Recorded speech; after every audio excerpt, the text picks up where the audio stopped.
Mummy जी, बेटी के बिना मेरा परिवार अधूरा है। प्रेगनेंसी चेक किट पर 2 पिंक लाइन देखकर आस्था खुशी से झूम उठी। उसने विशाल को फोन किया। विशाल, खुशखबरी है, आप पापा बनने वाले हो। यार प्लीज काम के समय मजाक मत करो। अरे पापा तो मैं 2 बार पहले ही बन चुका हूँ, ये तीसरी बार कब हुआ? कैसे हुआ? विशाल झुंझलाते हुए बोला। मजाक नहीं कर रही हूँ विशाल, कितने समय से कह रही थी कि मैं एक बेटी चाहती हूँ। हमारे 2 बेटे हैं, मुझे एक बेटी की भी बहुत इच्छा है। आज भगवान ने मेरी सुन ली और मेरे अंदर विश्वास का दीपक जलाया है। आस्था ने मासूमियत से जवाब दिया। लेकिन आस्था, हमारे दोनों बेटे कितने बड़े हो चुके हैं। बड़ा 12 साल का और छोटा 9 का, वो भी क्या सोचेंगे? और इस बात की क्या गारंटी है कि बेटी ही होगी? सब लोग क्या कहेंगे? घर पर भी सब हंसेंगे। विशाल को बहुत अजीब सा लग रहा था। आस्था ने दिन भर किसी से कुछ नहीं कहा। उसे विशाल की बात बहुत अजीब लग रही थी। रात को जब सब डिनर कर रहे थे, दोनों बच्चे डिनर करके कमरे में जा चुके थे, आस्था ने सासू माँ को खुशखबरी सुनाई। सासू माँ ने विशाल की तरफ देखा। विशाल शर्म से सिर नीचे करके बैठा था। आस्था की बात सुनकर उसका देवर हंसने लगा। क्या भाभी, इस उम्र में भी आप कंट्रोल नहीं कर पाई? भैया, इसमें हंसने की क्या बात है? मैं एक बेटी चाहती थी, इसलिए मैंने तीसरा चांस लिया। लेकिन बहू बेटी की इतनी चाहत किसे होती है कि वो 2 लड़कों के बाद तीसरा चांस ले? फिर क्या जरूरी है कि बेटी ही होगी? तुम्हारा परिवार तो पूरा हो चुका, फिर क्या जरूरत है? सासू माँ बोली। मम्मी जी, जानती हूँ कि जरूरी नहीं बेटी ही होगी, लेकिन चांस तो ले सकती हूँ। मेरा बहुत मन है बेटी को पालने का, और परिवार तो बेटी के आने से ही पूरा होगा। अभी तो मेरा परिवार अधूरा है। आस्था ने अपनी बात रखी।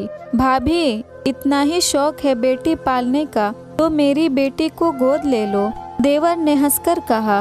भैया, मैंने तो खुशी के जन्म के समय ही कहा था कि इसे मुझे दे दो, लेकिन उस समय आपने और देवरानी ने मना कर दिया था। मेरा भी मन है, मेरी भी इच्छा है, मानती हूँ आपकी बेटियाँ मेरी बेटी जैसी हैं, लेकिन मैं अपनी बेटी को अपने हिसाब से पालना चाहती हूँ, और मैं ये तीसरा बच्चा चाहती हूँ। आस्था ने दृढ़ स्वर में अपनी बात रखी। विशाल, इसमें शर्म की कोई बात नहीं है, ये तो मेरी इच्छा है। हमें किसी बात की कमी नहीं, तुम्हें तो खुश होना चाहिए।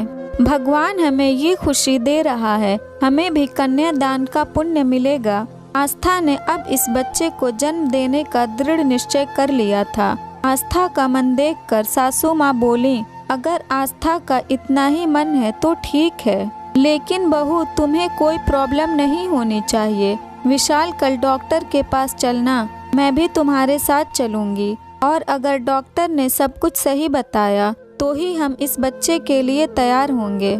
सासू माँ की बात सुनकर आस्था उनके गले लग गई। मेरी प्यारी सासू माँ, आप मेरे दिल का सारा हाल समझती हो। अगले दिन डॉक्टर ने आस्था का चेकअप करा। सब कुछ नॉर्मल था और डॉक्टर ने बच्चा पैदा करने के लिए हाँ कर दी। बस आस्था को अपनी उम्र का ध्यान रखते हुए कुछ प्रिकॉशंस रखनी थी, वरना डिलीवरी में समस्या आ सकती थी। जब दोनों बच्चों को पता लगा उनके परिवार में नया सदस्य आने वाला है, तो वो भी बहुत खुश हुए, क्योंकि उन्हें तो एक जीता जागता खिलौना मिलने वाला था। 9 महीने पूरे होने पर आस्था ने एक प्यारी सी बेटी को जन्म दिया। थोड़ी परेशानी होने पर डिलीवरी ऑपरेशन से हुई, लेकिन अब सब ठीक था। आस्था बहुत खुश थी, उसकी बरसों की इच्छा पूरी हो गई थी।